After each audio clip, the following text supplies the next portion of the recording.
Fala galera, eu sou PH Dias. E eu sou o Luiz Gustavo. E no episódio de hoje do Gol de Letra vamos falar sobre o anime Super Campeões. Roda a vinheta, Picuí!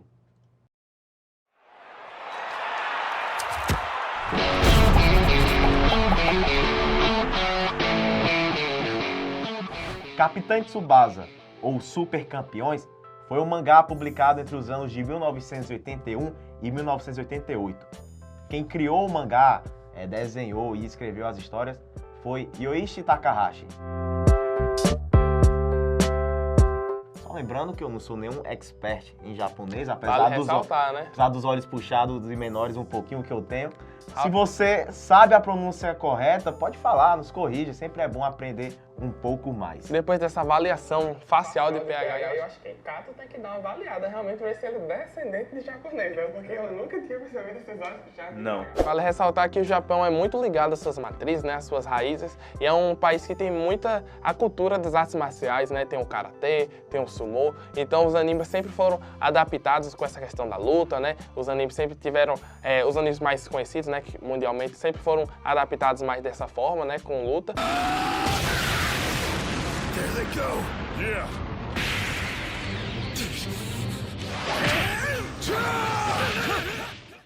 E aos poucos os outros esportes, assim como futebol, basquete, foram sendo adaptados e foram ganhando espaço também nesse cenário. Mas o principal objetivo do mangá, na época em que foi lançado, era promover o esporte do futebol. O sucesso do anime é muito refletido na carreira do Musashi Mizushima, um meio-campista japonês que veio jogar nas categorias de base entre 1975 e 1985. Ele não chegou a jogar profissionalmente na equipe do São Paulo, mas passou muito tempo e isso foi muito importante porque ele foi um dos criadores da J-League, a liga profissional de futebol lá no Japão. Então ele é um dos influenciadores dessa difusão do futebol no Japão.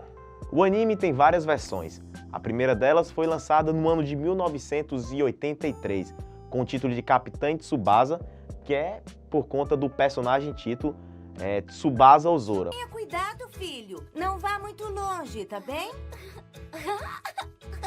Esse menino, o danadinho fica todo feliz só com uma bola de futebol. É verdade. Mas a gente acabou conhecendo ele mais por Oliver Tsubasa. A dublagem brasileira, né? Como foram várias versões, cada versão teve uma dublagem diferente, só que acho que aqui no Brasil ficou mais conhecido como Oliver Tsubasa, né? E a gente vai falar da versão mais conhecida do anime, que mostra a trajetória dele do juvenil até o profissional, e quando ele é profissional e vai jogar a Copa do Mundo em 2002. Mas agora vamos enumerar alguns momentos marcantes da nossa infância, só lembrando que em 2006 o anime passou na Rede TV. Antes mesmo, na década de 90, o anime passou na Rede Manchete, que meu irmão, que tem 30 anos hoje, assistia Super Campeões e ele nem era tão fã assim de futebol, até hoje não é. E Super Campeões tem uma identidade muito forte com as Copas do Mundo. Em 2002 teve essa cultura da Copa do Mundo no Japão, então foi bem influente por lá. E em 2006 foi tão importante assim, ainda mais pra gente que era criança aqui no Brasil, veio passar esse desenho na RTV. Acho que foi um momento que popularizou mais o desenho no Brasil, né? E foi uma coisa muito falada na época entre eu e os meus colegas de escola, chegava. E no episódio de hoje ele foi pro Barcelona e tal, ele vai enfrentar um brasileiro. Ou seja, foi algo marcante para fomentar esse gosto a mais pelo futebol. E um momento bem marcante do anime, que até vamos fazer essa parte de nostalgia, é quando ele conhece o goleiro Benji Wakabayashi. Olha só, ele tá com a minha bola. Ele viu meu desafio. Escuta aí, Wakabayashi, presta atenção. Dá só uma olhada, este aqui é o garoto que tá desafiando você. Foi uma disputa entre chutes e o Benji defendendo no gol. E foi muito interessante porque ali começava um laço de amizade que perdurou no anime todinho. E é até um momento mais fofo de superação que muitos animes gostam de fazer na construção dos seus personagens. Então eles dois são a alma do clube do colégio, do Nankatsu.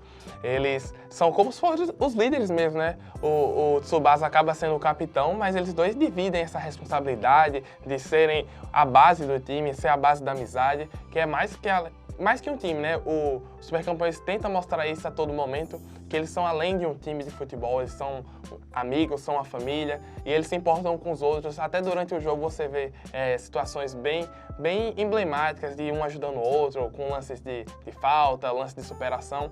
Então acho que eles dois são a base de toda essa amizade. Outro momento muito importante do anime é quando a final do colégio do clube do Nankatsu contra a equipe do Torro. Só lembrando que o Torro tinha um atacante que antagonizava com o Tsubasa, que era o Hyuga. Que ele tinha um chute potente, que ele tinha uma maneira, vamos dizer assim, menos justa de jogar futebol. E o Tsubasa não. O Tsubasa ele sempre foi um cara mais certo, que seguia as regras. Vem na boca do estômago do Ishizaki! Sobra pro Ryuga, ele vai mandar mais um foguete! E um outro detalhe desse episódio e dessa partida é que o Tsubasa está com o ombro lesionado, né?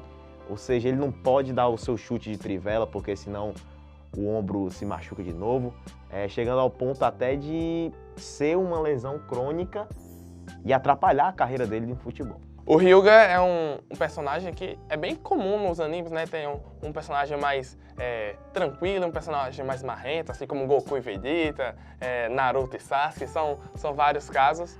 Pra jogador de futebol, seria o Gabigol, o Hyuga? É uma boa, hein? E o Hyuga, ele tem essa rivalidade com o Tsubasa e era um desejo dele mesmo jogar contra o Tsubasa essa final, tanto que o Tsubasa só joga o segundo tempo, né? Porque o treinador tira ele do primeiro tempo justamente porque ele não tinha condições de jogar, o ombro lesionado. Ele fez esse esforço já que ele era o grande jogador do time, ele era o jogador mais importante da equipe. E o Hyuga fica provocando ele. Abre 3-0 no primeiro tempo e fica provocando o Tsubasa, falando que o Tsubasa tem que entrar para essa vitória ter um gosto, para essa vitória ter um sentido. Até que o Tsubasa realmente fala com o treinador que ele tem que entrar, que ele tem que decidir. E é um momento realmente bem marcante porque você vê a rivalidade dos dois, você vê a garra dos dois, a vontade dos dois de vencer. Aguentando até agora. Será que ele não cansa nunca? Tsubasa Ozora, hoje é o dia que eu vou te derrotar! Um outro momento bem marcante é quando a final da Copa do Mundo de Juniores, em que tá todo mundo junto, o Hyuga tá no mesmo time, o Benjo Akabayashi também, o Oliver Tsubasa, e eles enfrentam a equipe da Alemanha, que tem um goleiro lá, o Dieter Miller. Muito bom goleiro. E o Schneider, né? O craque do time, que joga no mesmo time do Benjo Akabayashi na Alemanha. O Hamburgo, né?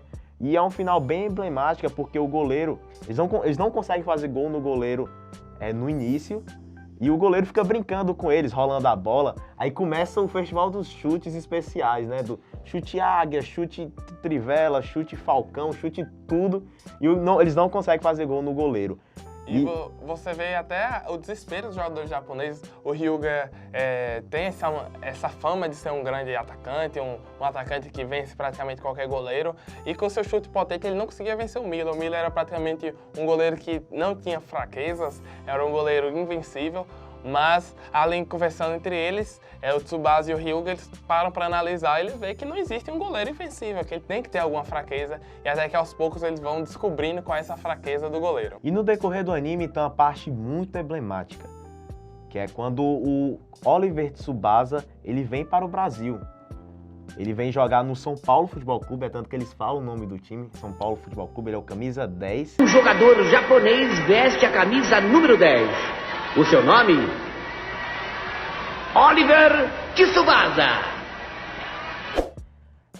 E isso é importante até para o personagem se desenvolver, porque o Roberto é o mentor dele.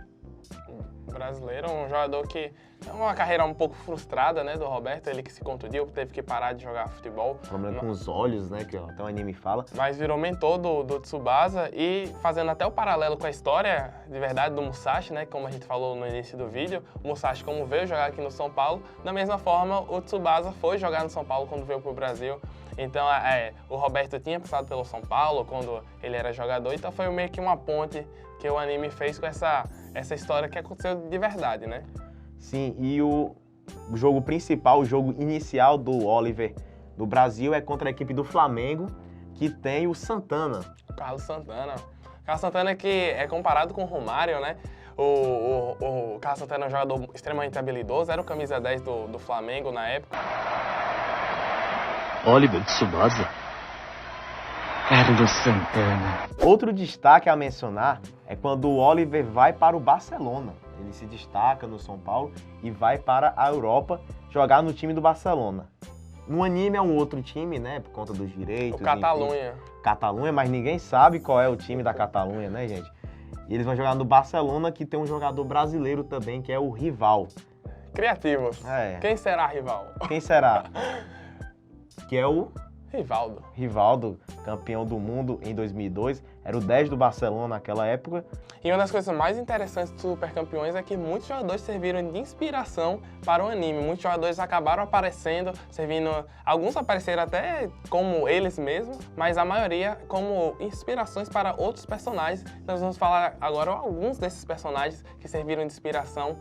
Alguns desses jogadores, na verdade, serviram de inspiração para os personagens do anime. O primeiro, né, o mais conhecido é o Oliver Tsubasa. Ele, apesar de ser inspirado naquele jogador do São Paulo, ter uma inspiração sobre aquele jogador do São Paulo, ele foi baseado no Kazuyoshi Miura, um craque japonês que foi campeão da Copa da Ásia em 1992. E ele é um dos grandes ídolos do futebol japonês, justamente por essa conquista emblemática em 1992. Outro jogador que aparece no anime é o Juan Dias, o personagem Juan Dias, que é baseado no Maradona, e tanto fisicamente, tanto a personalidade, tanto os dribles, tem até uma reprodução de um dos gols emblemáticos do Maradona, que ele sai driblando todo mundo, se não me engano, na Copa de 86. Contra a Inglaterra. Ele tem essa reprodução do Juan Dias fazendo um gol semelhante no anime. Outro jogador que aparece é o Rummenigge. Se estivermos errado essa pronúncia, por favor, não nos mate, Fernando Amaral. Então, vamos até colocar você depois para falar como é que fala Rummenigge. Karl-Heinz Rummenigge. Karl-Heinz Rummenigge. O Rummenigge que era o Schneider, que é o líder da equipe da Alemanha na Copa de Juniores. Então, é outro jogador que aparece. Além deles, tem o Rival, que nós falamos, que é o Rivaldo, jogador do Catalunha. E o outro jogador que a gente não pode esquecer é o Roberto, que é o mentor do Tsubasa, que é inspirado no Sócrates, jogador do Corinthians, jogador da Seleção Brasileira de 82, de 86. Então, um jogador bem emblemático, que é um personagem extremamente importante para a série como um todo, como um mentor, como um treinador do Tsubasa. Ele que traz o Tsubasa para o Brasil. Então, é um jogador um personagem bem importante que é baseado nesse jogador brasileiro. Muito bem, é isso. A gente apresentou os vários motivos que fizeram Super Campeões ser muito influente nas nossas vidas. A gente estava engateando ainda quanto à questão do futebol. Você falou muito dos jogadores, a questão dos chutes bem emblemáticos. Uma parcela muito interessante. Eu gostaria muito de agradecer a sua participação, Gustavo. Acho que foi bem divertida. Eu que agradeço, e falar de Super Campeões é uma honra, né? Porque é algo que marcou minha infância, acho que marcou a infância de toda a nossa geração. E até das anteriores, né? Como você falou, seu irmão de 30 anos assistiu Super Campeões. Então, é algo bem emblemático para mim. E é um prazer estar aqui substituindo o Gabriel Leme, nosso amigo. Não podemos esquecer de Gabriel, não esquecemos de você, Gabriel. É isso, não esqueça de curtir o vídeo e assinar o canal do Universidade do Esporte. E se você tiver alguma sugestão de poema, anime, livro, música, conto, é só falar, fale pra gente. Quem sabe um dia a gente possa falar aqui no Gol de Letra. Valeu!